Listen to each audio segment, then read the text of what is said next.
Dear Papa Dudut, ang pagkakaroon daw ng anak ang kukumpleto sa isang babae na kapag nagkaanak ka ay siguradong merong mag-aalaga sa iyo sa pagtanda mo.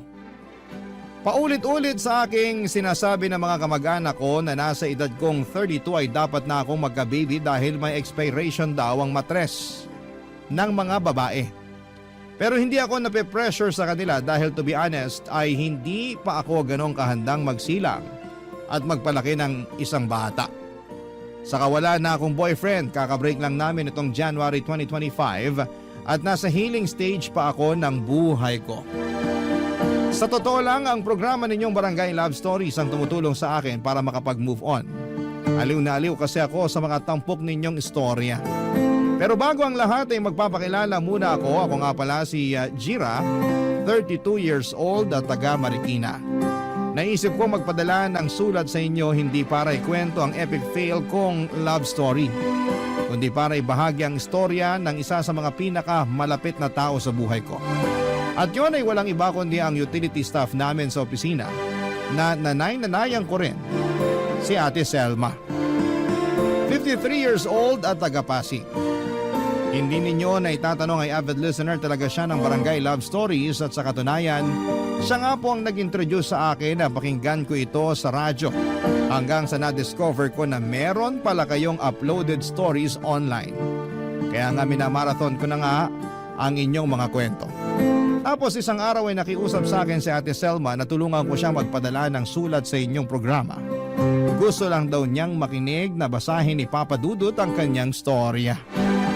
Magsisimula ang lahat taong 2023 kung saan ay kasamang nakatira ni Ate Selma sa maliit nilang apartment ang anak niyang si Oli. Kinakasama nitong babae at dalawa nilang mga batang anak, Papa Dudut.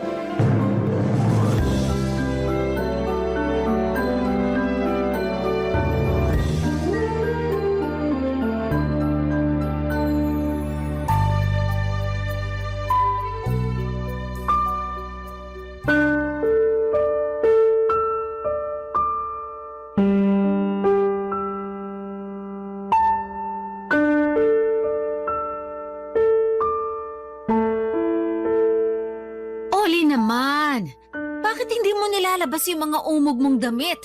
Namamaho na dun sa ilalim ng higaan nyo, oh. Kung hindi pa ako nagwalis-walis dun sa kwarto nyo hindi ko pa makikita yung gigitataan yung higaan. Ayan na naman kayo, Nay. Dami nyo na naman kuda. Wala na naman kayong preno. Paano di kukuda? Para ka pa rin bata umasta. Paano ba ako naging parang batang umasta 28 anyos na ako? Yun nga 28 ka na. Pero daig mo pa yung mga anak mo kung kumilos. Huwag nyo nga ako ikumpara sa mga anak ko. Wala pang muwang sa mundo yung mga yon. Baka nakakalimutan yung 2 taon at 3 taon gulang pa lang sila. Hindi ko naman yung nakakalimutan. At hindi kita kinukumpara sa kanila. Hindi raw, pero kasasabi nyo lang na daig ko pa sila kumilos. Sige nga, kung di nyo ako kinukumpara sa kanila, anong ibig sabihin nung sinabi nyo yun? Kasi napakaburara mo. Naturingan ka pa namang mas may isip sa mga anak mo. Pero parang hindi ka naman kumikilos ng naaayon sa edad mo. Katulad na lang yung paglalabas ng mga namamaho yung damit. Para sana na isabay ko na sa paglalaba ko. Tinatamad akong ayusin kaya sinipa ko na lang papunta sa ilalim ng higaan namin. Saka yung kinakasama ko naman naglilinis dyan. Kaso may pasok siya sa trabaho ngayong araw. Kaya nga ako na naglinis ng kwarto nyo. At yun, nakita ko yung mga umog yung damit. Nananahimik yung mga maruruming damit namin dun tapos pinakikialaman nyo. Kasalanan nyo rin naman pala kung bakit kayo nangungunsimi ngayon. Sa'yo ko mas nangungunsimi kaysa sa mga damit nyong yun Ay, ewan ko ba naman sa yung lalaki ka? Bakit maghapon magdamag ka lang nakatunganga at nakatutok dyan sa cellphone mo? Ni hindi mo maasikasong pakainin at paliguan yung mga anak mo. Bested boy naman to Wala na ba kayong gagawin kundi sermonan ako? Nakakaya sa mga kapitbahay natin na nakakarinig sa talak nyo. Ikaw pa talaga may ganang manigaw dyan? Paano di ako sisigaw nakakaturete ng bunganga nyo? Saka sino ba may sabi sa inyo na pakialaman nyo yung mga maruming damit namin sa kwarto? Tapos pasok pa kayo ng pasok sa kwarto namin, sabay reklamo ng marumi, makalat at mabaho yung tinutulugan namin. Totoo naman na marumi, makalat at mabaho yung kwarto nyong yon. Napakaliit na nga lang pero hindi nyo pa malinisan. Mabuti pa sirain na lang natin yung kwarto nyong yan Total kurtina lang naman ang harang nyo. At bakit nyo naman gagawin yun? Para luminis at lumuwag-luwag naman tong pamamahay natin. Yun na nga lang yung meron kami ng kinakasama ko tapos gusto nyo pang alisin. O bakit? Ako naman nagbabayad ng inuupahan nating to, di ba? Kaya may karapatan akong gawin kung anong gusto kong gawin sa bahay na to. Kung makapagsalita kayo, akala nyo hindi kami nag-aambag dito ah. Sagot na nga namin na kinakasama ko yung pagkain natin. Sagot nyo nga. Pero kung kailan nyo lang maalala makapagbigay. Tapos pag wala na tayong maisaing dyan nagwawala ka. Ikaw pa talaga may gana magalit sa amin ang kinakasama mo. Hindi ka naman nagtatrabaho. Mahirap din kayo maging taong bahay at mag-alaga ng mga anak. Taong bahay ka lang pero lagi mo namang pinababayaan ang mga anak mo. Ako nag-aasikaso sa kanila bago ako pumasok sa trabaho. Ako'y nagluluto na makakain nyo. Nauuna pa nga akong gumising sa iyong damukol ka. At kahit pag-uwi ko rito wala kang ibang bukang bibig kundi nanay. Tanda-tanda mo na pero wala ka pa rin muwang sa mundo. Papadudot taga-Samar talaga ang pamilya ni Ate Selma. Bale, lumuwas lamang siya noon dito para magtrabaho at makitira sa kamag-anak nilang taga-Cainta, Rizal. Kaya lang taon 2018 daw ay sumunod sa kanya ang anak niyang si Oli. Hiyang-hiya sila noon sa kamag-anak nila kasi ang sabi ay magbabakasyon lamang si Oli pero hindi na bumalik pa sa probinsya nila. Yun pala ay may pinagtataguan nitong nakaaway niya doon kaya ayaw na nitong umuwi pa sa Samar. Kaya para may magawa naman ang anak niya ay pinaghanap niya ito ng trabaho kaso'y bigla naman daw itong nakabuntis at nagkaanak. Kinuwento ni Ate Selma na bunsong anak niya si Oli. Meron pa raw itong kuya na naiwan sa Samar na may sarili na ring pamilya. 28 years old na noon si Oli pero astang teenager pa rin siya. Yun ang dahilan kung bakit napilitan silang umalis sa kamag-anak nilang taga-Cainta, Rizal. Nahihiya na si Ate Selma tuwing nagdadala doon ng gulo si Oli, lalo na kapag lasing. Wala kasi itong kontrol sa sarili, maingay at basagulero. Sobrang pasaway at sakit ng ulo sa paghahanap nila ng mura pero disenteng malilipatan ay napadpad sa Pasig kung saan ay nangupahan sila doon. Papadudot.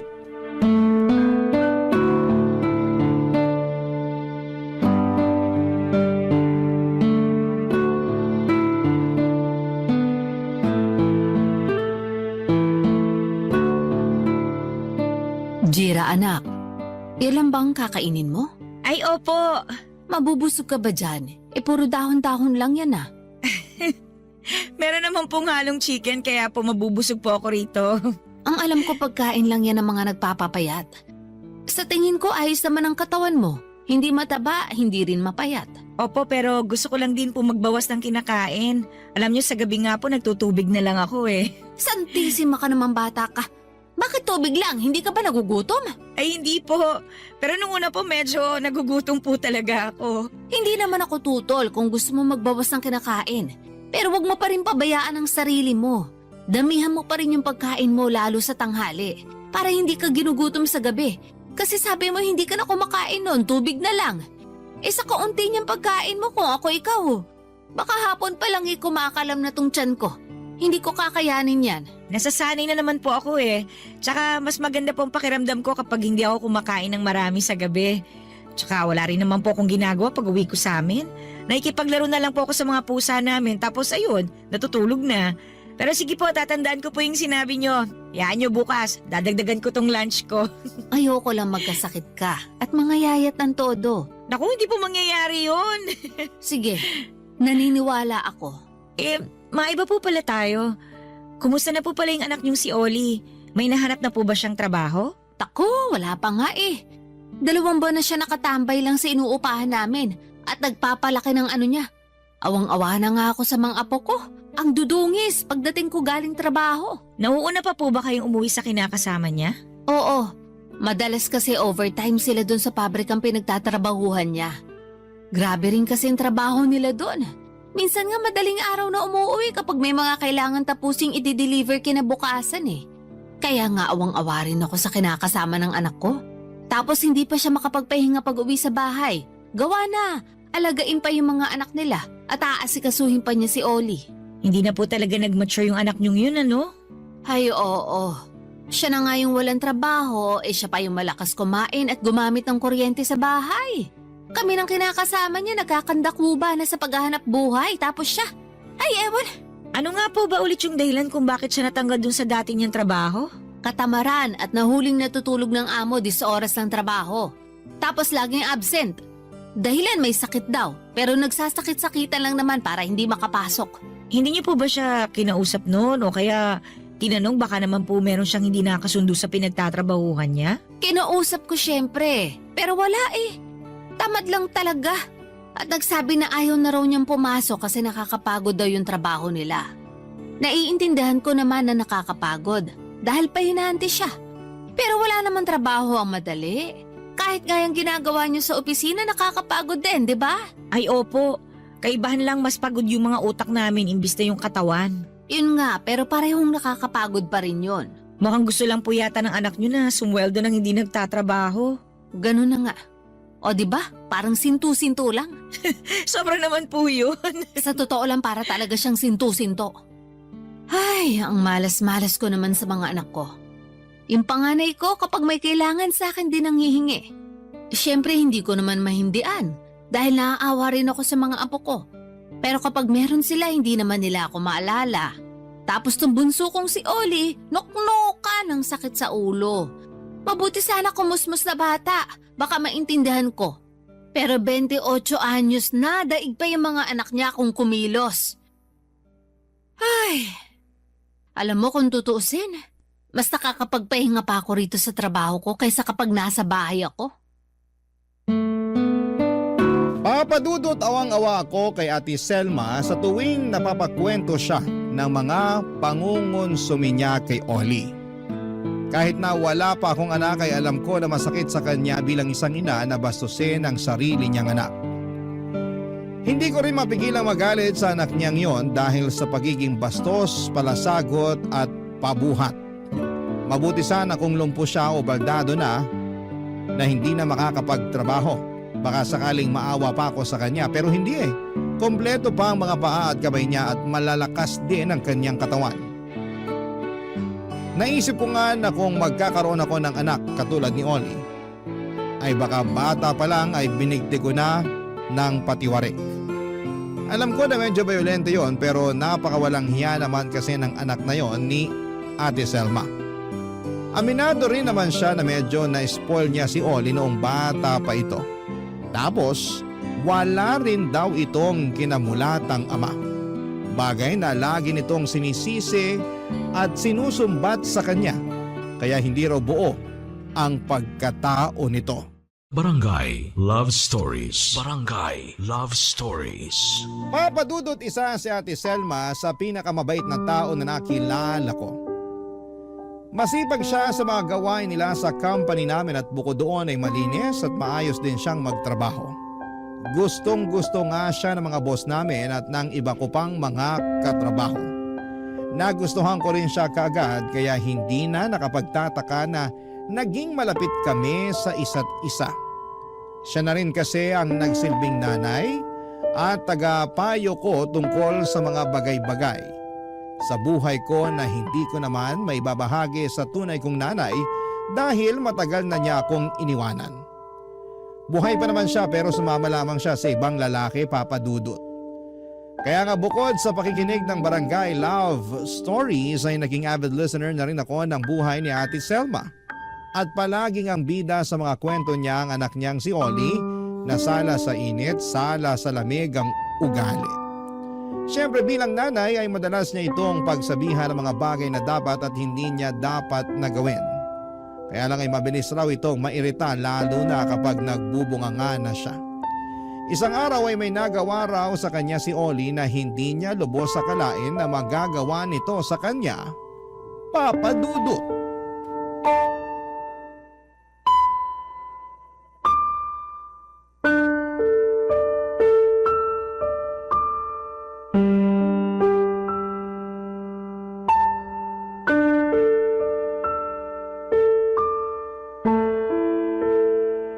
Oh, kain na. Nagluto na ako bago ako pumasok sa trabaho. Anong ulam? Tuyo tsaka noodles. Tapos may itlog dyan para sa mga bata. Tuyo na naman sa noodles? Ayos ah. Sakit sa batong aabutin natin dyan sa ulam natin na yan, Nay. Ang bihira oh. Hindi mo kailangang sumigaw. Tsaka bakit ka nagrereklamo? Eh di kung may pera dyan, bumili ka ng fried chicken. Kung meron man, sana kanina pa ako bumili. Kaso wala nga ako ni 5 butas dito. Kaya huwag kang magreklamo. Eh sa'yo lang ang kinain ng budget natin dito. Bakit? Di ka pa ba sumisweldo? Sweldo niyo na, di ba? Sumweldo na ako. Pero baka nakakalimutan mong nagbayad ako sa katrabaho ko nung cellphone na kinuha mo. Malaki rin ang kaltas namin kaya dun lang napunta lahat ang kinita ko. Pambihira naman buhay to, oh. Ano ba kasing ginaganyan-ganyan mo? Dapat nga magpasalamat ka pa sa akin dahil pinagluto ko na kayo na makakain ng mga anak mo. Tsaka hindi ka ba nakikinig? Nagbayad ako ng cellphone na kinuha mo. Ikaw ang kumuha at gumamit pero bakit ako yung kailangan magbayad? Parang hindi naman yata makatarungan yon. Alam niyo naman may pinaglalaanan yung sweldo namin na kinakasama ko, di ba? Saka malamang nanay ko kayo, anak niyo ako. Kaya kayo talaga dapat magbayad ng cellphone na kinuha ko. Reklamo kayo eh, ngayon nyo nga lang ako nakuna ng cellphone. Tagal ko nagtiis doon sa pamanan yung bulok na cellphone na dikipad. Saka, yun na nga lang kaligayahan ko, inaano nyo pa. Pero matanda ka na.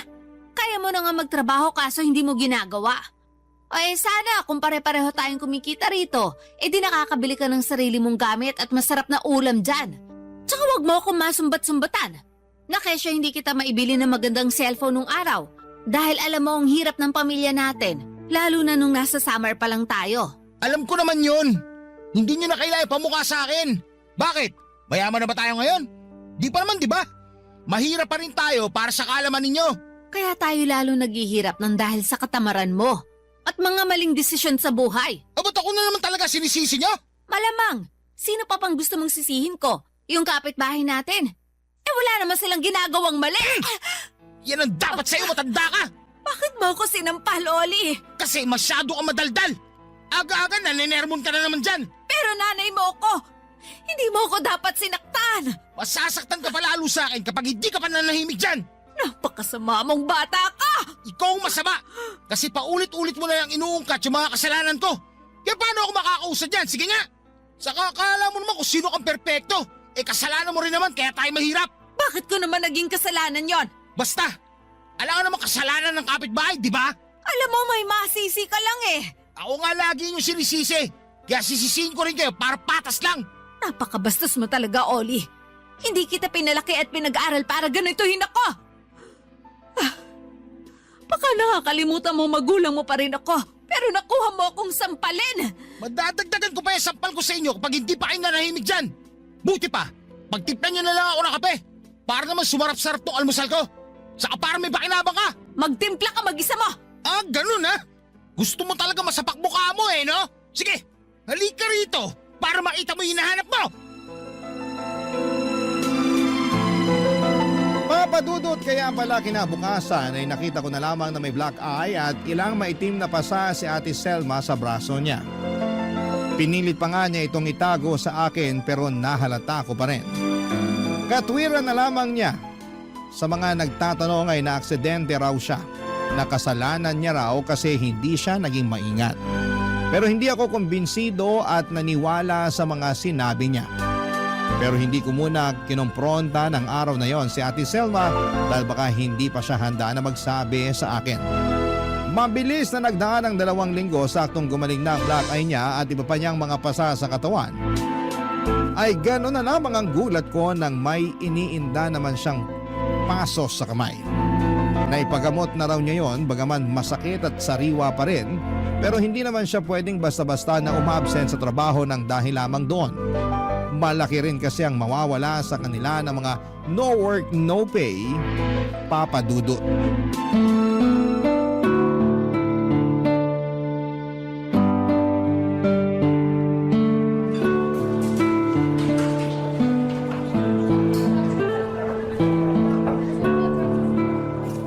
Ikaw talaga nilibre mo pa ako ng hapunan? Baka naman nakabawas pa ako sa budget mo ha? Ay, hindi naman po. Sweldo rin naman tsaka gusto ko po talaga kayong ilibre. Sabi nyo, sweldo rin naman ngayon yung kinakasama ng anak nyo. At narinig nyo na plano nilang kumain sa labas ng mga anak nila. Oo, sigurado ko na pag-uwi nila matutulog na lang ang mga yon kasi busog na. Kaya nga po mas mabuti na kumain na rin kayo para busog na kayo pag uwi nyo sa bahay nyo. Salamat talaga. Lalo na dito sa mga in-order mo sa akin. Ang dami-dami. Baka hindi ko pa nga maubos yung iba. pwede nyo naman pong i-take out kung hindi nyo mauubos. Pero sana kumain pa rin kayo ng marami. Nag-aalala po kasi ako sa inyo eh. Ha? Bakit naman? Kasi parang nangangayayat na kayo. Napaisip tuloy ako kung nakakakain ba kayo ng maayos sa bahay nyo. Ay, oo naman. Pero konti lang din kasi ako kumain kapag nasa bahay. Dahil madalas hindi naman ako tinitirhan ng kanin at ulam ng anak ko. Katwiran niya sila naman daw ng kinakasama niyang bumili nun, kaya bakit daw ako makikikain? Ang kakapal naman nila. Sila na nga po yung nakikitira sa inuupahan nyo, di ba? Baka nakakalimutan nila na kayo yung nagbabayad ng renta nyo. Malamang nakalimutan na nga nila. Pero mabait naman sa akin yung kinakasama ng anak ko. Pinagtatabi ako nun ng pagkain kapag nauunang umuwi sa akin. Kaya lang minsan, nagsasabi na wala na raw natira kasi inubusan na ako ng anak ko. Ewan ko dun, ang lakas kumain tapos wala namang trabaho. Partida, napakatamad pang kumilos sa bahay niyan. Magsabi nga po kayo ng totoo. Yung mga pasa nyo tsaka black eye. Tapos yung paso nyo sa kamay, gagawin ba yan ng anak nyo? Ha? Bakit mo naman natanong? Kasi alam naman po natin na magagalitin yung anak nyong yun. Tapos, lagi pa kayo nagtatalo kaya naisip ko baka lang naman nagagawa rin niya kayong saktan. Kaya sabihin nyo, pinipisikal po ba kayo ni Oli? Ano kasi? Huwag po kayong matakot na Selma. Gusto ko lang naman pong malaman eh. Wala naman po akong gagawin sa anak nyo. Pero syempre, bilang anak-anakan nyo na rin eh, hindi ko lang mapipigilang mag-alala. Alam ko naman yon. Kaya pasensya ka na sa akin kung nagsinungaling ako. Siguro gusto ko lang din na pagtakpan yung anak ko kahit na nagawa niya akong saktan. Ibig sabihin, kagagawan nga ni Oli yung mga pasa at black eye at yung paso nyo sa kamay? Yung mga pasa at black eye, oo. Pero tong paso, hindi naman siya yung may gawa. Ano lang, binuhat lang niya at tinagilid yung mesa namin habang nagtitimpla ako ng kape. Kasi nagalit siya sa akin dahil hindi ko siya nabigyan ng pera pang yosi. Kasalanan niya pa rin kung bakit kayo may paso sa kamay. Hindi naman niya yung sinasadya. Anong hindi sinasadya? Alam niya nagtitimpla kayo ng kape tapos aanuhin niya yung mesa? Malamang matatapunan kamay niyo ng mainit na tubig. Grabe sobrang sama naman ng anak niyong yan. Nakakagigil na Selma Tinulungan din naman niya akong gamutin yung kamay ko. Tsaka alam ko gagalin din tong paso ko. Hindi po ba kayo galit sa kanya? Kasi siya pa talaga yung may gana magwala porque hindi niyo lang nabigyan ng pangyosi? Hindi.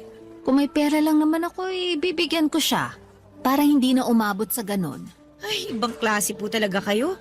Kung sa akin ginawa yan, kahit na anak ko pa yan, ako, palalayasin ko siya sa pamamahay ko. Madaling sabihin, mahirap gawin. Nasasabi mo lang yan kasi hindi mo pa nararanasan maging isang nanay na katulad ko. Tsaka kahit naman ganun si Oli, anak ko pa rin naman yun. Sa akin pa rin siya nang galing ng kuya niya kaya mahal na mahal ko sila.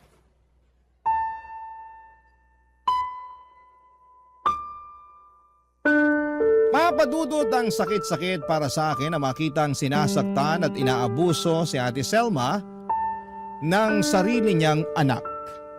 Hindi kasi ganon ang tamang trato sa mga magulang. At ewan ko ba naman kung saan nakuha ni Oli ang kakapalan ng pagmumukha niya at lakas ng loob para pagbuhatan ng kamay ang nanay niyang nagtataguyod sa kanila ng pamilya niya. At walang hinangad kundi ang mapabuti sila. Sa kabilang banda ay napaisip din ako sa mga punto ng sinabi ni Ate Selma tungkol sa pagmamahal niya sa kanyang mga anak.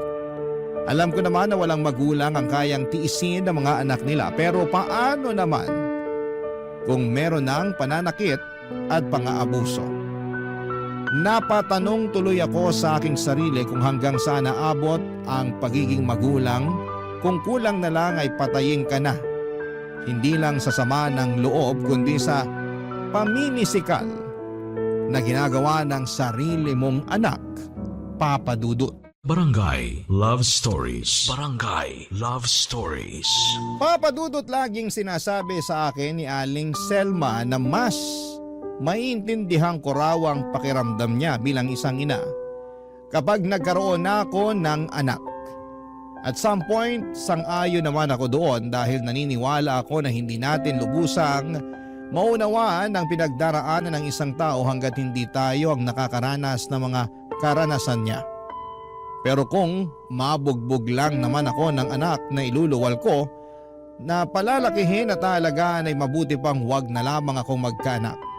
Kontra rin ako sa paulit-ulit na pagpapatawad ni Aling Selma kay Oli, lalo na hindi naman ito kinikitaan ng pagbabago. Tingin ko'y lumalala pa nga ang pagiging masama ng ugali nito habang tumatagal. Isang araw ay hindi nakapasok sa opisina si Ate Selma tapos ay naulit pa yon kinabukasan kaya naman nag-worry na ako sa kanya. Ang sabi lang ng mga kasamahan niya ay meron daw siyang sakit.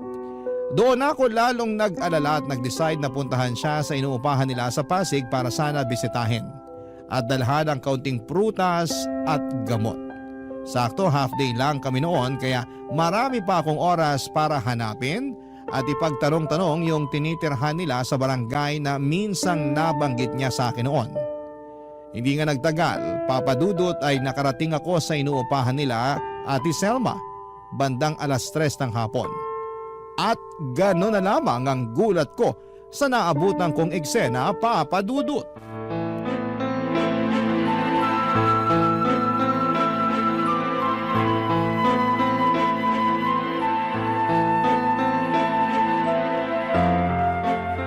Ang kapal talaga ng mukha mo, matanda ka eh, no? Oli! Bitiwan mo ako! Hindi kita bibitawan hanggat hindi mo sinusoli sa aking cellphone na binigay mo! Wala na yon! Binenta ko na yon! Sino may sabi sa'yo na ibenta mo? Ginagamit ko yun! Bobo ka ba? Hindi naman sa'yo yon! Sa akin yun dahil ako nagbabayad doon! Tsaka kailangan ko ng pera! Kasi magbabayad na tayo nitong inuupahan natin! Wala akong pakialam! Sana nanguta ka sa iba o di kaya binenta mo yung kidney mo para magkapera ka! Dapat talaga siya tinatanggalan ng buhok sa anit eh! Sinira mo araw ko, lintik ka! Bitiwan mo ako, anak. Parang aawa mo na. Hindi ka nga naawa sa akin eh! Alam mo naman na yun lang ang libangan ko! Ibibili na lang kita ng bagong cellphone pag nakaluwag-luwag ako. Sana naman maintindihan mo lalo ngayong may sakit na ako. Kaya hindi rin ako nakakapasok sa Nay, Selma! trabaho. Wala akong pakialam! Nandiyan po ba Basta kayo? ibalik mo sa akin yung cellphone ko! Jira, Hoy, Oli! Bitiwan mo yung nanay mo! Sino tong hayop na to? Hoy, pakilamera! Ba't mo lang pangalan ko ha? iwan mo ako, Obvious naman Oli. na ikaw yung anak na Ano, laging awa kinukwento mo sa akin na, ng nanay mo sa nasasaktan trabaho ako. namin dahil sa sama ng ugali yan. mo! Para ka talagang tanga na eh! Tuko mo talaga ako'y kwento dito sa intermitidang to! Sarap talaga paputokin ng uso mo eh!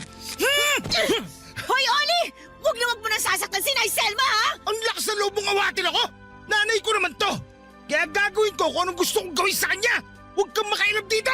Ah, ganon! Hayop ka! Bakit mo ako sinuntok? Ano? Matapang ka, di ba? Tumayo ka dyan at magsuntukan tayo! Ipakita mo kung sino ka! Total, kinakaya-kaya mo lang naman din yung nanay mo eh! Nay! Sino ba yung babae na yan? Bakit ang lakas manuntok? Santissima, tumigil na nga kayo. Namumuro na po kasi tong anak nyo na Selma eh! Nanay niya kayo pero kung saktan niya kayo, ganun na lang! O ano? Tumayo ka dyan! Gusto mo pala ng away ha? Halika! Patitikimin ulit kita ng kamao ko! Tapos tatadyakan ko pa yung mukha mo para magtanda ka at matuto ka rumispeto sa nanay mo! Iyoko na! Sakit mo manuntok! Madudurog pa ako sa'yo! Aba di mabuti alam mo? Jira, anak, kumalma ka lang. Huwag mo nang patulan si Oli. Hindi na yan nalaban.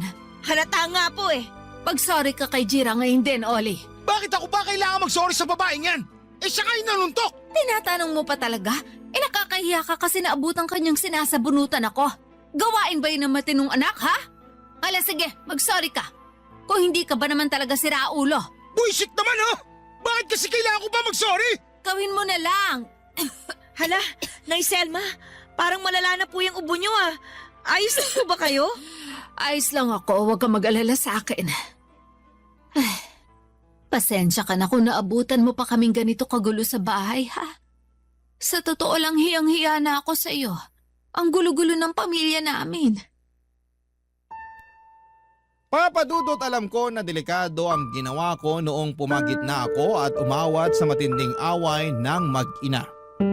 Pero hindi ko na naisip ang kaligtasan ko dahil nanaig sa akin ang silakbo ng damdamin at matinding galit nang makita kong aktwal na sinasaktan ni Oli ang nanay niya. Galit na galit ako noon na parang gusto ko siyang balatan ng buhay. Nakita ko naman ang reaksyon ng mukha ni Oli na nagulat sa mga nangyari.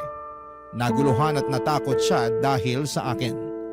Kung hindi ninyo na itatanong ay black belter ako sa taekwondo noong high school at nag-aral ako ng self-defense noong kolehiyo. Kaya kahit papaano ay may kaalaman naman akong depensahan ang sarili ko. Bonus na rin na nasuntok ko si Oli para makaganti man lang kahit papaano sa mga ginawa niya sa nanay niya. Plano ko pa nga sanang ipabarangay ang ulupong na yon, kundi lang kami inawat ni Ate Selma. Doon ko nalaman na sobrang lala na pala ng lagnat niya.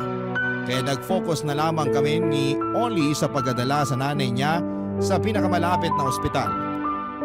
Na-confine ng 2 araw at 1 gabi sa ospital si Ate Selma. Pero mabilis din naman siyang gumaling kaya nakalabas na rin siya. Ako ang nagbayad ng bills at bumili ng mga gamot niya. Hiyang-hiya nga siya sa akin pero sabi ko ay wala yon. Masaya ako na tulungan siya at ang laki rin ang pasasalamat niya sa akin dahil 2 araw na raw talaga siyang tinitiis ang lagnat niya. Hindi siya makabili ng gamot at makapagpadoktor man lang dahil mas inuuna niya ang pagkain at iba pang mga gastusin ng kanilang pamilya, Papa Dudut.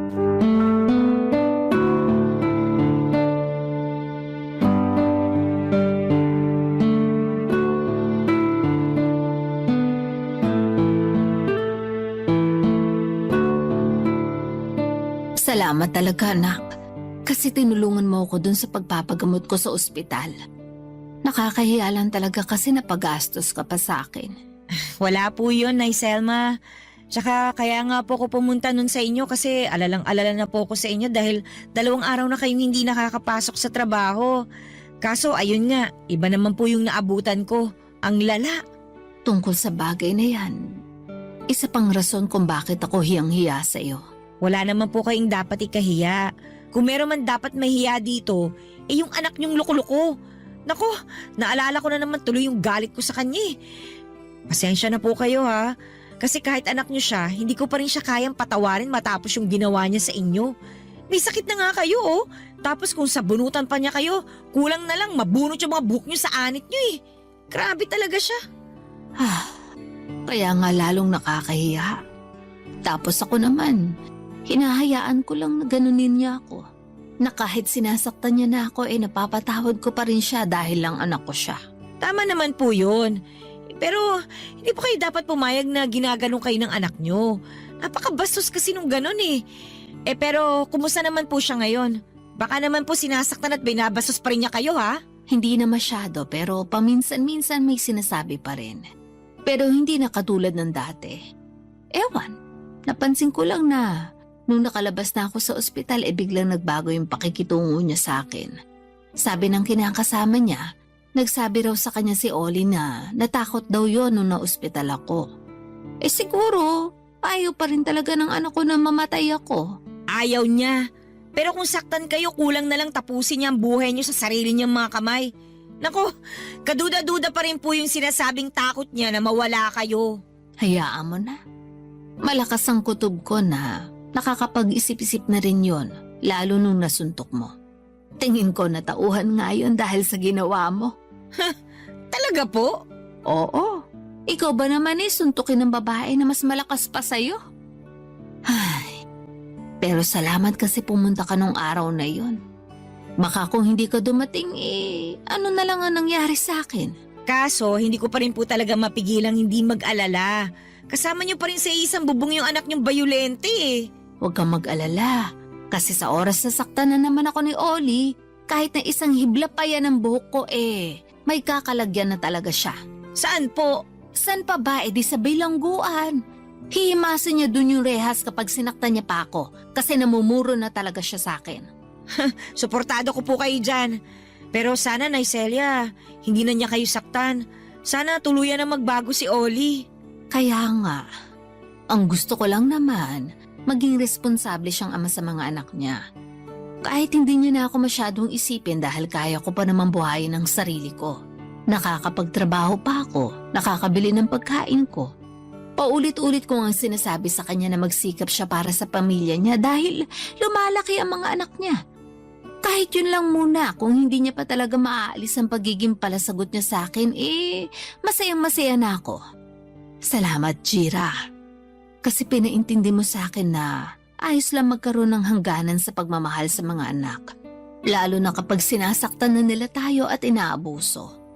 Na hindi sa lahat ng oras dapat natin silang patawarin. Kasi parang kinukonsinti lang natin yung maling gawain nila. Kaya malalakas ang loob na umulit-ulit eh. Hindi na nagbago. Totoo po yan. Tsaka, masaya po ako kasi na-realize nyo na po yun. Siyempre, nag-alala lang ako sa inyo dahil mahalaga kayo sa akin eh. Pero hindi ko naman po hiniling na masira ang pamilya nyo. Kasi alam ko namang mahal na mahal nyo pa rin yung mga anak nyo. Ang gusto ko lang naman po magbago sila. Lalo na po yung si Oli. Hindi lang para sa pamilya niya, kundi dapat para din po sa inyo. Sana lang din po matutuhan niyang irespeto kayo bilang ina niya na nagluwal sa kanya at nagpalaki sa kanya dito sa mundo.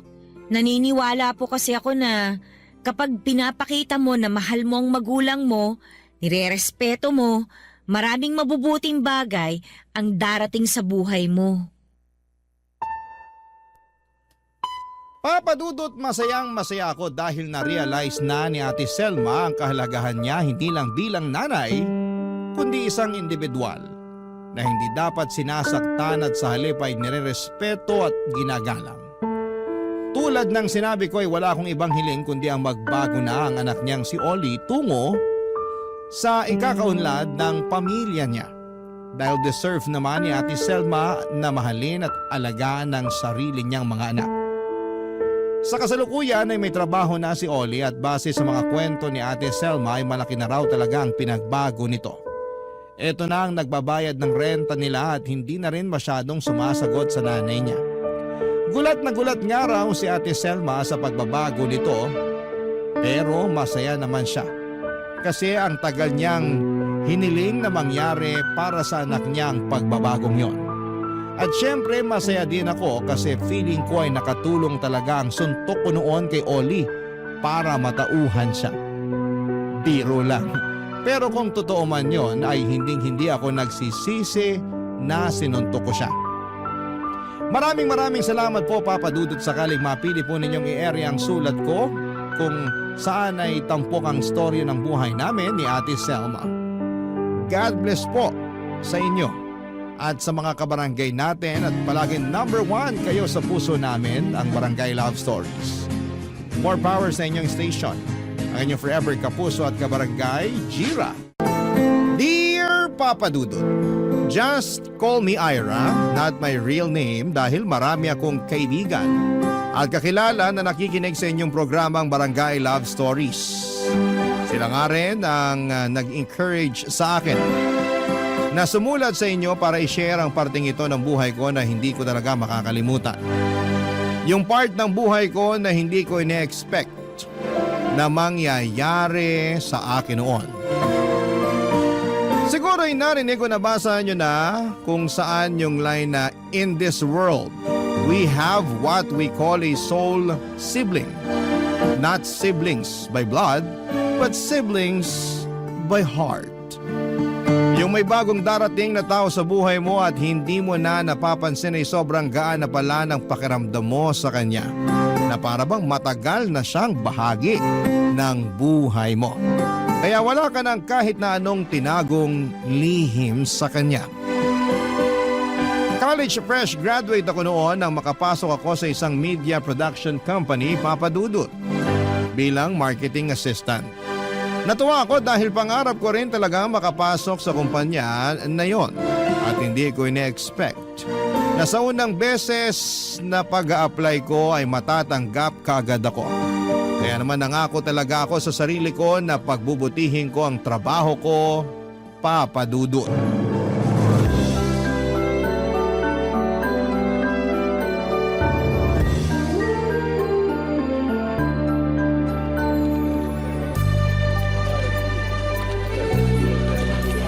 Buti na lang maaga ako nakarating dito sa office. Hindi ko kailangan magmadali sa pag-aayos ng mga gamit ko dito sa table ko. Ay. Hi! Ikaw yung bagong marketing assistant namin, di ba? Oo, ako nga. First day mo ngayon, tama? Oo, first job ko nga rin to eh. Ang galing mo naman! First job mo tapos dito ka kaagad nakapasok? Nagulat nga rin ako eh. Hindi ko rin in-expect na makakapasa ako sa interview tsaka sa mga exam na binigay nila sa akin. Minsan, binibase lang nila sa interview kung sino yung gusto nilang makapasok sa kumpanya na to. Feeling ko nga, malaking factor yung ganda ng mukha tsaka kutis mo eh. Kaya nakapasa ka sa interview. Uy, grabe, hindi naman siguro. Malakas ang pakiramdam ko na yun na nagpapasa sa'yo sa interview. Bonus na yung ginalingan mo rin sa mga naging sagot mo. Pero alam mo, ang ganda talaga ng kutis mo. Nagugluta ka ba? Naku, hindi. Nasa lahi lang talaga namin ng maputi. Talaga? Oo, never pa ako nag-try ng kahit na anong gluta kasi sa tingin ko, hindi ko na rin naman kailangan. Mukha nga. Ang puti at ang kinis kasi talaga ng balat mo. Ang dami nga rin nagsasabi sa akin yan eh. Pwede ka nga sumali ng mga beauty pageant eh, kasi ang tangkad mo rin. Akala ko nga naka-heels ka nung nakita kitang naglalakad papasok dito sa office kanina. Alam mo, ilang beses ko na rin narinig yan. Ano palang height mo? 5'6". Ang tangkad mo nga! Samantalang ako 5'2 lang. Pero buti na lang maaga ka ngayon kasi may oras tayo para makapagtsikahan. First day ko nga ngayon, kaya gusto ko na medyo maaga rin talaga ako. Para kahit paano mabawasan yung kaba na nararamdaman ko. Huwag ka masyadong kabahan kasi mabait naman yung ibang makakasama natin dito sa trabaho. Yung iba lang, tapos yung iba hindi na mabait? Parang gano'n na nga. Alam mo kasi, maraming plastic dito sa office natin. Ay, talaga ba? Oo! Yung tipong kakaibiganin ka kunwari. Pero kapag nakatalikod ka, ang dami nang sasabihin na hindi magandang bagay tungkol sa'yo. Grabe, nakakatakot naman dito. Kaya nga, mamimili ka lang ng mga taong kakaibiganin o kakausapin. Sa totoo lang, hindi naman kasi lahat dito sa opisina kinakausap ko. Takot din kasi ako magtiwala sa kanila. Yun na lang din siguro ang gawin mo para hindi ka masyadong magkaroon ng issue dito sa opisina. Hindi rin naman ako masyadong friendly. Kung hindi mo nga ako kinausap, malamang nakatulala na lang ako dito pagkatapos ko mag-ayos ng mga gamit ko at habang naghihintay ng oras ang shift ko. Naku, magkaiba pala tayo. Kasi ako naman, masyado ako madaldal. Pero dinadaldal ko lang yung mga tao na pakiramdam ko, makakasundo ko. Parang ikaw, feeling ko magiging close tayong dalawa kaya nilapitan at kinausap kita. Alam mo, yan din ang nafe-feel ko na magkakasundo tayong dalawa. Eh, pero teka, ano nga palang name mo? Via! Ah, okay. Ako naman si Ira. Nice to meet you, Via. Papadudot hindi naman sa pagyayabang o kung ano paman.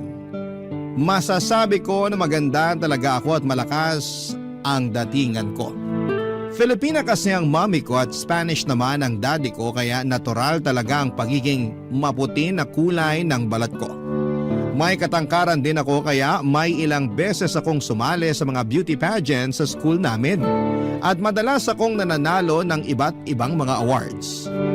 Nang lapitan din ako noon ni Via ay magaan ang loob ko sa kanya. Makwento kasi siya at ramdam ko na naa-amaze talaga siya sa itsura ko. Hindi naman pangit si Via, sa katunayan ay magaling siyang mag-ayos.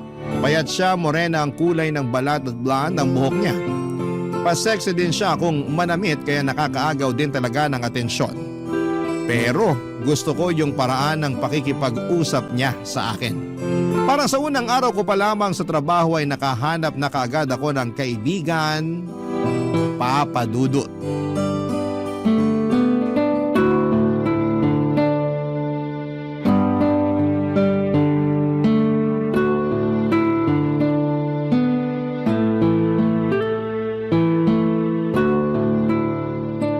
Sis! Bakit nandito ka pa sa office? Ay, may kailangan pa kasi akong tapusin na trabaho eh. Eh di ba tapos na rin ang shift mo? Oo, pero nag-overtime ako kasi kailangan na talagang tapusin tong ginagawa ko ngayon. Nauna ka na ngang pumasok sa akin dito sa opisina kaninang umaga tapos mauuna pa pala akong umuwi sa'yo. Ay, ganun talaga. Natambakan ako ng trabaho eh. Upo muna ako dito sa katabing upuan mo. Hindi rin naman ako nagmamadaling umuwi. Sige lang, okay lang. Para naman hindi ako masyadong mainip dito sa kailangan kong tapusing trabaho. Patingin nga ako ng ginagawa mo dyan sa laptop mo. Eto oh. PowerPoint presentation pala yan para sa meeting natin next week. Bakit pinapatapos na kagad yan sa'yo? Hindi ko rin alam, sis eh. Basta sabi ng marketing specialist natin kanina, kailangan daw makita niyang tapos na to bukas ng umaga. Masyado talaga nagmamagaling yung marketing specialist natin. Palibhasa, gusto niyang mapansin siya ng manager natin para ma-promote siya kagad. Tapos tinatambak niya sa atin yung mga trabaho para mas bumango sa management ang pangalan niya. Ganun na nga. Tsaka alam mo ba, hindi lang yung promotion ang habol niya. Ano ibig mo sabihin? May pinopormahan kasi yun sa HR. Hindi siya pinapansin. Kasi nga, ilang taon na siyang marketing specialist dito sa opisina. Teka, di ba may asawa at anak na yun? Nakita ko kasi sa Facebook niya nung nakaraan lang na nag-celebrate sila ng misis niya ng anniversary. Oo, may asawa at anak na nga yun. Oh, bakit pinopormahan niya pa yung HR kung pamilyado na pala siya? Alam mo, Ses, dapat nasasanay ka na dito sa opisina natin. Paanong dapat na masanay na ako? Uso kasi talaga dito sa kumpanya natin yung kung hindi ikaw ang kabit dito, ikaw naman yung may kabit dito. Seryoso? Oo, sobrang seryoso. Uy, grabe naman yan. Sobrang grabe talaga. Marami ka pa talagang hindi alam dito. Yung marketing specialist natin na yon, ilang beses na rin yung nagkaroon ng kabit dito. Mabilis lang din talaga siyang magsawa at magpalit ng kabit niya. Buti hindi pa siya nahuhuli ng misis niya. Nako, ilang beses na yung nahuli. Pero paulit-ulit lang din siyang pinapatawad ng asawa niya. Ay, ang martir naman ng misis niya. Ganun talaga. 4 na kasi yata yung anak nila kaya hindi mahiwalayan yung lalaki. Grabe talaga yung mga ganyang lalaki, no? Sinabi mo pa. Tsaka alam mo ba, hindi lang lalaki ang may kabit dito sa opisina natin. Meron tayong mga katrabaho dito na parehong pamilyado tapos kabit nila yung isa't isa. As in dito sa loob ng opisina natin? As in, dito mismo sa loob ng opisina natin. Nakikita mo yung babaeng nakaupo malapit dun sa office ng operational manager natin? Oo, Tsaka yung lalaking nakaupo sa katabing table niya. yung may suot na kulay blue na jacket? Oo, siya nga. Parehong may asawa at anak yung dalawa na yan. Pero pansinin mo mamaya, sabay na lalabas yan ng office natin kasi magche-check-in pa ang mga yan sa motel bago umuwi. Weh, hindi nga. Totoo ba yung sinasabi mo? Oo nga! Maniwala ka sa akin. Legit lahat ng mga impormasyon na naririnig mo mula sa akin, Ses. Papadudot matagal na sa kumpanya na yon si Via. Sa katunayan, halos lahat sa opisina ay kilala na niya. Sa kanya ko rin nakilala yung ibang mga kasamahan namin sa trabaho. Siguro ay dahil likas sa kanya yung pagiging madaldal at friendly, kaya marami rin talaga siyang kaklose. Nakakatuwa lang kasi siya talaga yung palaging lumalapit sa akin. Pinaparamdam niya na dapat maging komportable ako sa trabaho namin. Kahit may mga araw na nakakapagod talaga yung ginagawa namin. Palagi ring nagyayaya si Via na lumabas kami pagkatapos ng trabaho. Paraan daw yon para matanggal ang stress namin sa ginagawa namin. Magkaedad lamang kami ni Via pero masasabi ko na malaki ang pagkakaiba ng ugali naming dalawa. Adventurous at party girl kasi siya samantalang ako ay may pagka-introvert. Kaya malaki ang naging impact niya sa akin at sa pagbabago ko. Nakakatuwa lang kasi para akong biglang nagkaroon ng kapatid sa presensya ni Via, Papa Dudut. Barangay Love Stories. Barangay Love Stories. Papa Dudut, nag-iisang anak nga lang pala ako na mga magulang ko at kagaya ng nabanggit ko kanina, ay may pagka-introvert din ako. Kaya naman masaya talaga ako noon nang dumating si Via sa buhay ko. Kasi nga para akong biglang nagkaroon ng kapatid. Tapos ang dami ko pang natutunan na iba't ibang bagay sa kanya. Dahil nga magkaiba kami ng personality. Madalas kaming magkasama talaga sa opisina at kapag walang pasok ay madalas din kaming magka-chat. Si Via yung tipo ng tao na hindi nauubusan ng kwento. Palagi siyang may bagong topic o chismis na madalas ay tungkol sa mga kaopisina namin. Madalas din na tungkol sa mga katrabaho namin ang pinag-uusapan namin. Tungkol sa mga tao sa opisina na may bawal na relasyon. sa ibang kasamahan namin na masama ang ugali. Sa kanya ko rin nalaman yung tungkol sa katrabaho naming may body odor na tapos mabaho pa ang hininga. At kung ano-ano pang bagay na masasabi kong hindi maganda tungkol sa kanila. Doon ko rin tuloy mas nakilala ang mga kasamahan ko sa trabaho ng dahil kay Via.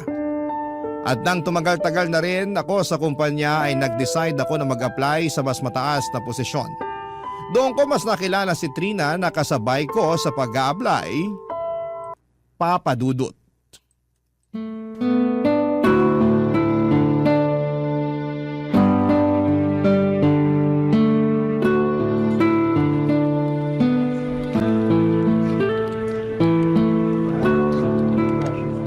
Grabe yung exam at interview natin kanina, no? Ay nako, sinabi mo pa, Trina. Grabe talaga yung kaba ko. Pakiramdam ko lalabas na yung puso ko mula sa dibdib ko eh. Ibang klase kasi yung mga tanong nila sa atin. Parang out of this world. Lalo na yung panel interview natin. Grabe talaga. Isa pa yan. Akala ko pinakagrabe na yung 3 solo interview ko sa mga iba't ibang boss natin. Mas grabe pala yung naging panel interview kasi 5 silang nakaupo sa harapan natin. May isang tanong nga dun kanina. Hindi pa ako tapos sumagot. Bigla namang nagbigay yung isang interviewer ng panibagong tanong. Ako, teka lang. Kasi hindi pa ako tapos sumagot, di ba? Tapos may panibagong tanong kaagad. Uy, pero ang galing mong sumagot sa mga tanong kanina, Ira. Hindi naman. Mas magaling ka pa rin sumagot sa akin. Grabe kaya yung Inglisan mo kanina sa panel interview natin. Muntik nang dumugo yung ilong ko.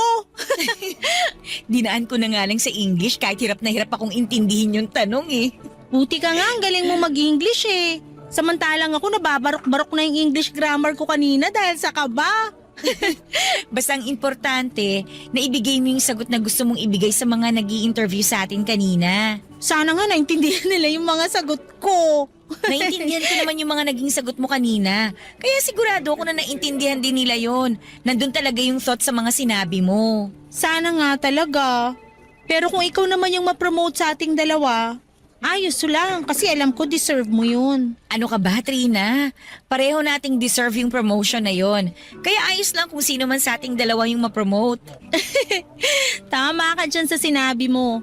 Kahit sino sa ating dalawa ang ma-promote, magiging masaya ako. Magtitimpla muna ako ng kape ha kasi may 10-minute break time pa naman tayo. Ikaw ba, gusto mo rin ng kape? Mamaya na ako magkakape kasi hindi pa rin nawawala yung kaba dito sa dibdib ko eh. Sige, balikan na lang kita mamaya dito. Alis muna ako. Sige. Uy, sis! Kamusta ang panel interview mo? Okay naman. Sobrang nakakakaba. Kasi ang hirap ng mga naging tanong ng mga nag-interview sa amin. Sabay kayong in-interview ni Trina, di ba? Oo, tapos 5 yung nag-interview sa amin. Ang dami pala! Oo nga eh. At ang dami rin naming kaba kung alam mo lang. Uy, in fairness, ang galing din talagang sumagot ni Trina, ha? Uy, magaling! Eh sa pagsisend nga lang ng email, madalas na may mali sa English grammar niya eh. Napansin ko nga rin yan. Pero minor lang naman yung mga mali niya. Tsaka naitatama rin naman kagad kapag sinasabihan ko siya o ng iba nating katrabaho. Basta, sigurado ako na hindi siya matatanggap. Ang laki kaya ng lamang mo sa kanya. Sa ganda pa lang, wala na siyang sinabi sa'yo. Hindi naman ganda yung labanan sa posisyon na ina-applyan namin. Ano ka ba? Kahit na lamang ka sa kanya sa maraming bagay. Kapag hindi ikaw ang na-promote, ewan ko na lang talaga, sis.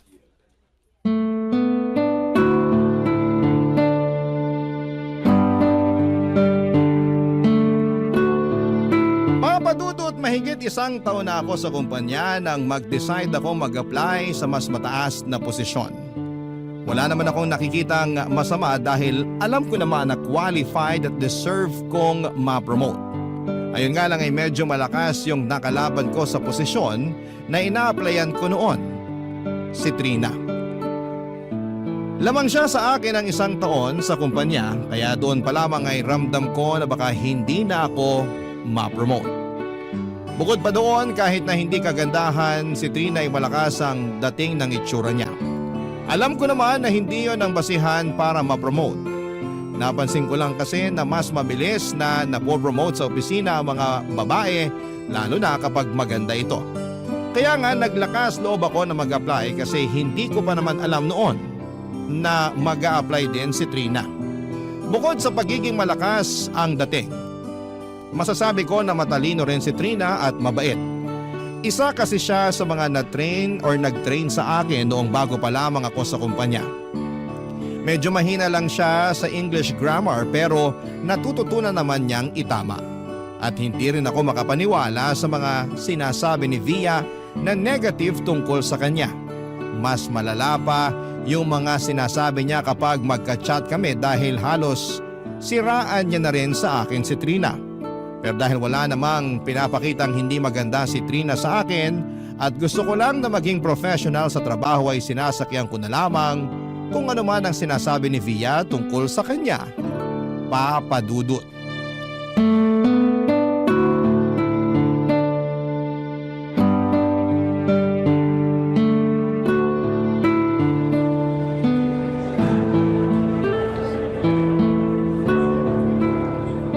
Ses, ito oh. Binilhan kita ng leche flan kasi alam ko na paborito mo to.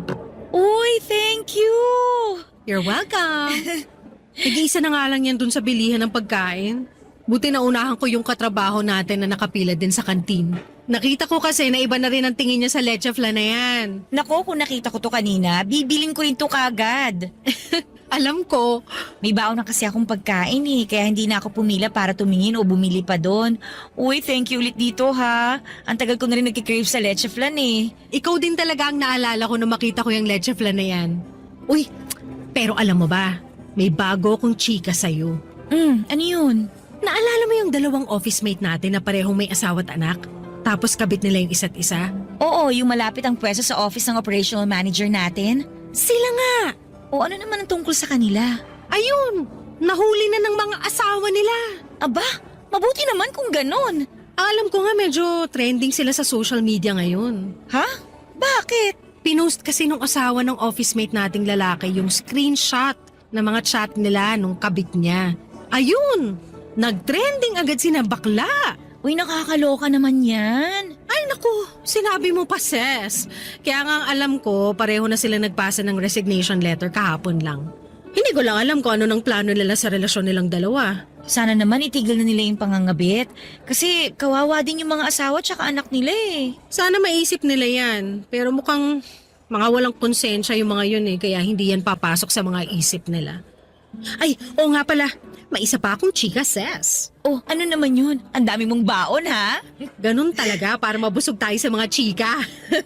Pero ayun nga, narinig ko na usap-usapan ng ibang office mate natin na ikaw na raw ang mapopromote, sis. Para namang malabo mangyari ang chika na yan, sis. Bakit mo naman nasabi yan? Kasi nga, magaling din naman talagang sumagot si Trina dun sa naging panel interview naming dalawa. Sabay kasi kami na in-interview nun, di ba? Kaya nakita ko tsaka narinig ko lahat ng mga naging sagot niya. Pinagtatawanan nga siya ng ibang katrabaho natin. Ha? Bakit naman? Kasi nga, barok palagi ang English niya. Uy, pero maganda ang thought ng naging sagot niya, ha? Maganda nga, hirap naman mag-compose ng message sa email. Tsaka alam mo bang tawag sa kanya ng ibang kaopisina natin? Ano? Chocolate crinkles. Teka, bakit chocolate crinkles? Sobrang kapal kasi maglagay ng foundation ni Trina sa mukha niya. Mabuti sana kung magkasing ganda at kinis kayo ng kutis, pero hindi. Mulain ang kutis mo sa kanya, sis. Para siya nagbumukha maduming basahan kapag magkatabi kayo. Uy, grabe ka naman. Kanina lang mukha siyang chocolate crinkles, tapos ngayon basahan na? Gano'n naman kasi talaga ang itsura niya. Ang tsaka na, ang kapal pa mag-makeup. Hindi ang mga ganong itsura ang gustong i-promote ng boss natin. Kaya ngayon pa lang, congratulations in advance na kagad sa promotion mo, sis!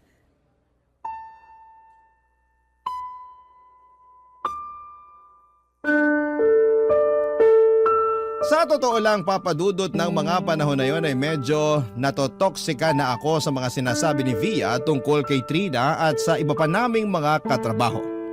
Para kasing kapag magkasama kami o magka-chat ay wala na siyang ibang sinasabi kung hindi puro negative tungkol sa kanila, lalo na kay Trina. May 2 linggo pa noon bago namin malaman kung sino sa aming dalawa ang mapopromote.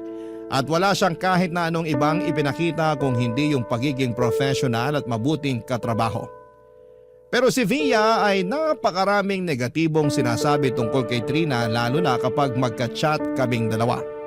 Iniisip ko na lamang noon na pinapalakas niya lamang ang loob ko kaya niya sinasabi ang mga negative na bagay tungkol kay Trina. Siyempre kaibigan niya ako kaya ako ang gusto niyang ma-promote at hindi niya raw kasi talaga feel ang ugali ni Trina. Masyado raw mapagmataas kaya never silang naging close na dalawa kahit mas matagal na silang magkakilala. At sigurado din naman daw si Via na ako talaga ang mapopromote kaya sa akin ang suporta niya. Bagay na lalong nagbigay ng dahilan sa akin para mas ma-appreciate ko ang friendship naming dalawa, Papa Dudut. Barangay Love Stories. Barangay Love Stories. Papa Dudut, habang papalapit ang announcement kung sino sa amin ni Trina ang mapopromote, ay mas lalo akong kinakabahan. Kasi first job ko yon at first time ko rin na magta-try na mag-apply sa mas mataas na posisyon. Alam ko naman sa sarili ko na deserve ko ang promotion na yon pero deserve din yon ni Trina. Kumbaga alam ko na may lamang siya sa akin pero may lamang din naman ako sa kanya. Medyo pinanghihinaan na nga ako ng loob noon kung hindi ko lang madalas na nakakausap si Via. Siya yung palaging nagsasabi na mas malaki ang chance ko na ma-promote kesa kay Trina. Dahil mas masipag daw ako sa trabaho, mas matalino at mas gusto ako ng mga boss namin. Dahil sa mga sinasabi ni Via ay mas tumaas ang kumpiyansa ko na ako talaga ang mas deserve na ma-promote. Na ako talaga ang mapopromote sa aming dalawa ni Trina. Bagay na hindi rin nangyari sa huli dahil hindi ako ang na-promote, Papa Dudut.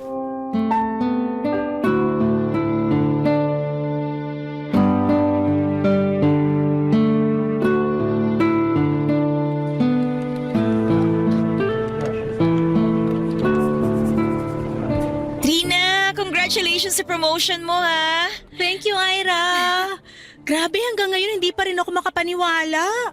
Buong akala ko talaga ikaw yung mapopromote. Ako naman, in-expect ko na talaga na makukuha mo yung promotion. Kasi nakita tsaka narinig ko kung paano ka sumagot ng panel interview natin. Ikaw kaya yung mas magaling sumagot nun.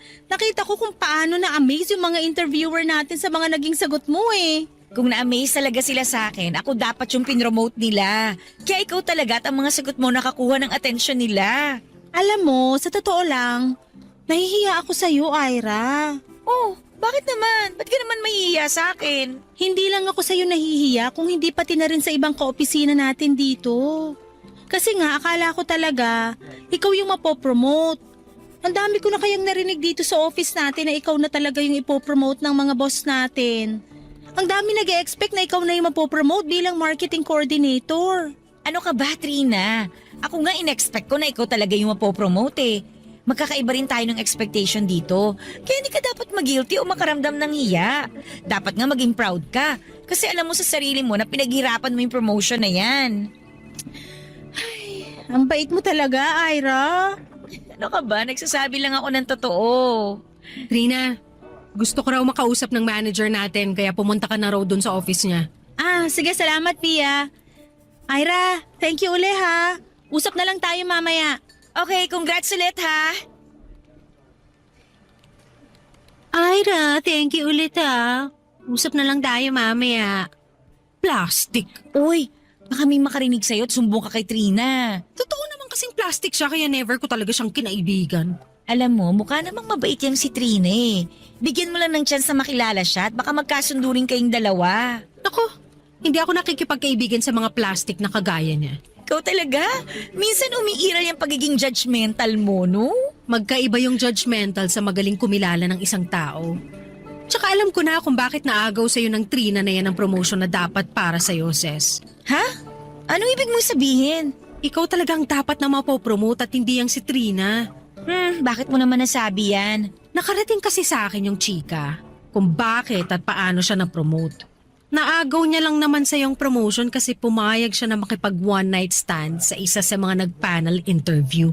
Uy, totoo ba yan? Oo! Legit na legit tong chika ko at hindi lang to basta chismis. Pero paano mo naman nalaman yan? May nakakita kay Trina kasama yung isa sa mga nag-interview sa inyo na pumasok sa isang motel na malapit dito. Ang lakas nga raw ng loob ni Trina, sis. Kasi hindi man lang daw nag-request na dalhin siya sa mas malayong motel. Yung malapit pa talaga dito sa opisina natin. Kaya yun, may nakakita sa kanilang dalawa. Grabe naman yung ginawa ni Trina para lang makuha ang promotion na yun. Yung promotion na dapat para sa sis. Noong una pa lang talaga, wala na akong tiwala sa Trina na yan. Ramdam ko na agad kung gaano siya ka-plastic at hindi ako nagkamali sa pakiramdam ko na yun.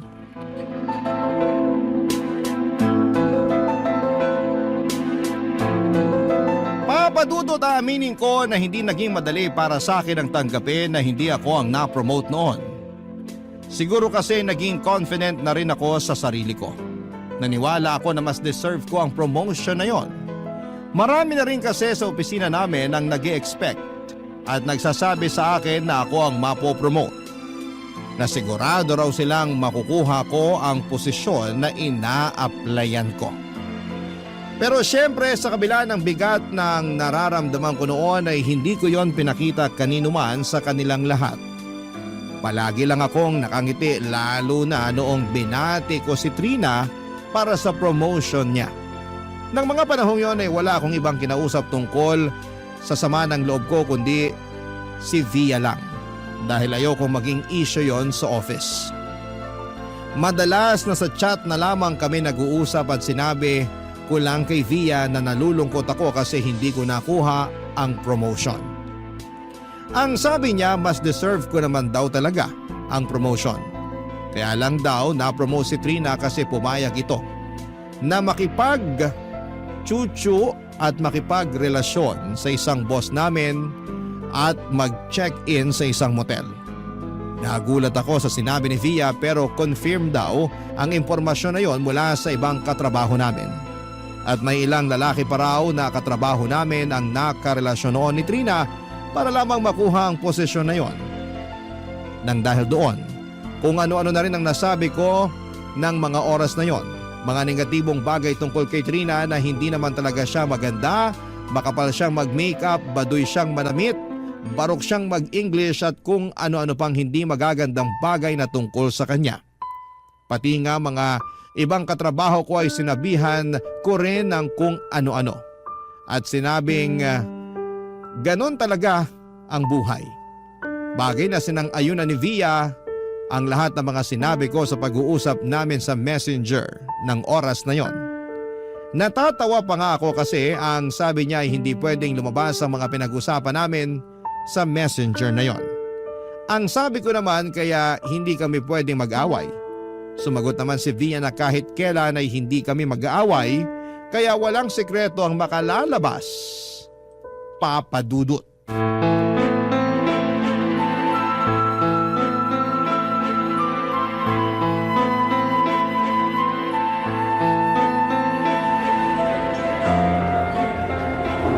Saan kaya kumain ng lunch si Via? Wala na naman kasi siya dito sa kantin eh. Ay, buti na lang may baon akong pagkain ngayon kaya hindi ko na kailangan bumili. Makapwesto na nga dito sa lamesa at nagugutom na rin ako. Hoy, Ira! Nandito ka lang pala sa kantin? Kanina pa kita hinahanap. Ang kapal din ang mukha mo para tawagin akong boba, no? Ha? Teka, anong sinasabi mo, Trina? Wow! Kunwari ka pang walang alam ngayon. Pwede ba? Hinaan mo nga yung boses mo. Hindi mo kailangan magtaas ng boses dito sa loob ng kantin. Magtataas ako ng boses kung kailan at saan ko gusto. Pwede bang pag-usapan natin ng maayos to? Sabihin mo kung ano bang dahilan at galit na galit ka sa akin. Tigil-tigilan mo nga yung kaplastikan mo at nasusuka ako ngayon dito sa harapan mo. Hindi kita pinaplastic. Trina, wala talaga akong alam sa mga sinasabi mo ngayon. Talaga? Wala kang alam? Pagkatapos mong sabihin na mahina ang ulo ko, na makapal ako mag-makeup, na baduy akong manamit, na pangit ako at kung ano-ano pa, sasabihin mo na wala kang alam? Hindi ka lang naman pala plastic. Napakasinungaling mo pa, Ira! Kanino mo naman di ngayon umamin ka rin. Hindi ko naman talaga sinabi yung mga yun eh.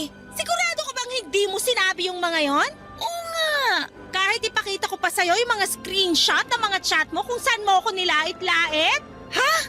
Screenshot? Oo, kung saan nabasa ko lahat ng mga panlalait mo sa akin at sa iba pa nating kaopisina. Grabe, sobrang plastic mo! Kunwari ka pa na mabait ka kapag magkausap tayo pero dinudurog mo na pala ako kapag ibang tao na ang kausap mo?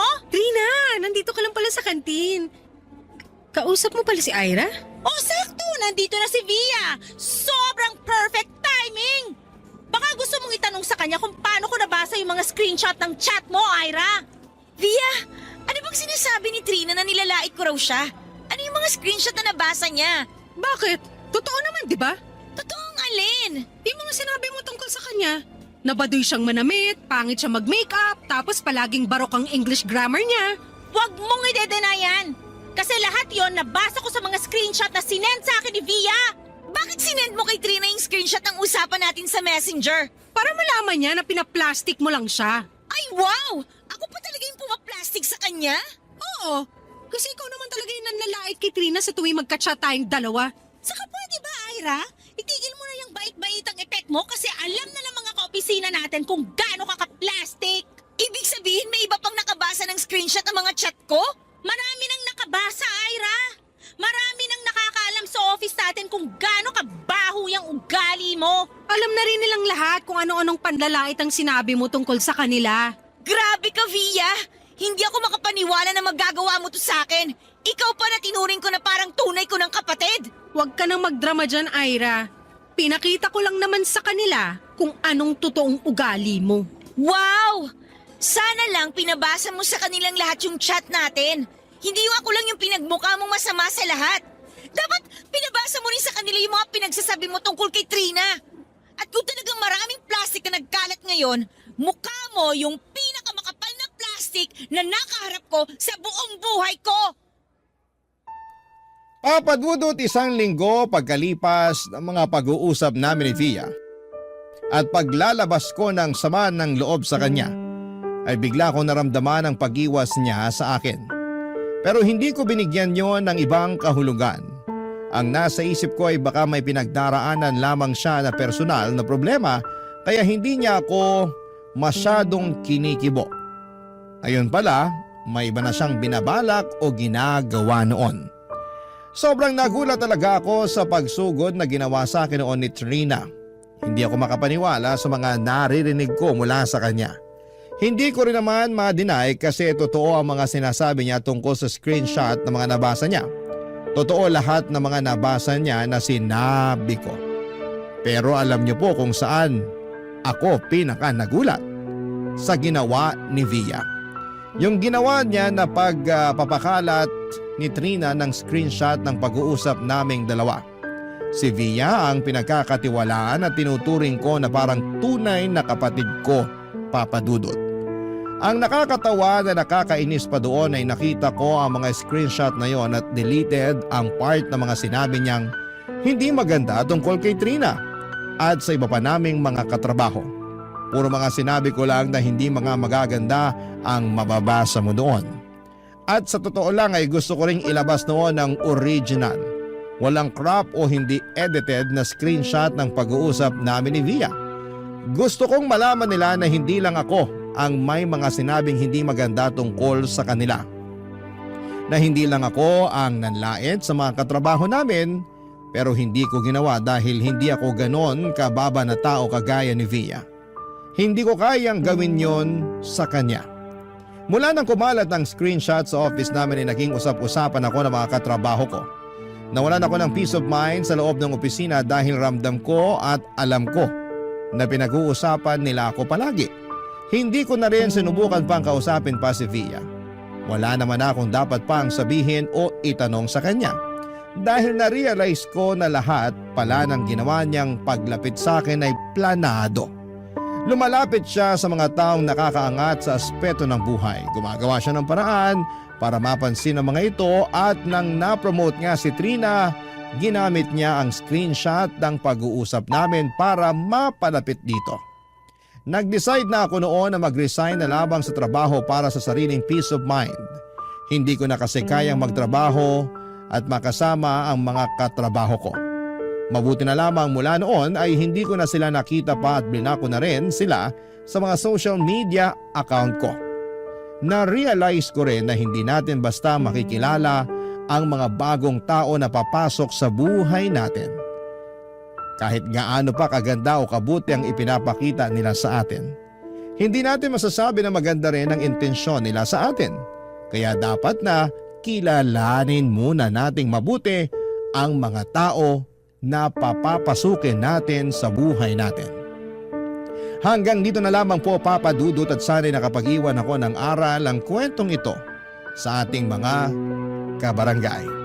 Ang inyong forever kapuso at kabarangay, Ira.